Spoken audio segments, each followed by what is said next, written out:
KPS গিলৰ কথাটো KPS Gill অসমত SP হৈ থাকোঁতে কোন মুখ্যমন্ত্ৰী আছিলে কেপিএছ গিল চেণ্ট্ৰেল অসমৰ ডিআইজি হৈ থাকোঁতে কোন মুখ্যমন্ত্ৰী আছিলে কেপিএছ গিলক পাঞ্জাবৰ অপাৰেশ্যন চলাবৰ কাৰণে দায়িত্ব কাৰ চৰকাৰে দিছিলে আৰে কেপিএছ গিলক পাঞ্জাবত পঠাইছিলে কংগ্ৰেছে কেপিএছ গিলক ডিআইজি বনাইছিলে কংগ্ৰেছে কেপিএছ গিলক এছপি বনাই ৰাখিছিলে কংগ্ৰেছে কেপিএছ গিল পাঞ্জাবত আছিলে কংগ্ৰেছৰ দিনত অসমত আছিলে কংগ্ৰেছৰ দিনত কংগ্ৰেছৰ এছপি কংগ্ৰেছৰ ডিআইজি কংগ্ৰেছৰ ডিজিপি তাৰ পিছত আকৌ আমাক কেপিএছ গিলক পদ্মশ্ৰী দিছিলে কংগ্ৰেছে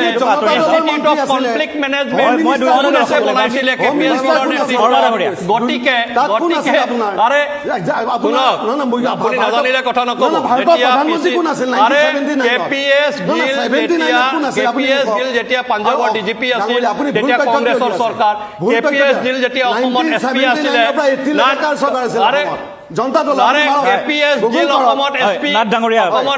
আছিল কংগ্ৰেছৰ দিনত ডিআইজি আছিল কংগ্ৰেছৰ দিনত ডিআইজি আছিল কংগ্ৰেছৰ দিনত গতিকে আমাৰ কি কথা ক'ব আহিছে এনআৰচি আমি ৰিজেক্ট কৰিছো এনআৰচি ৰিজেক্ট কৰি দিছো এইটো এনআৰচি আমি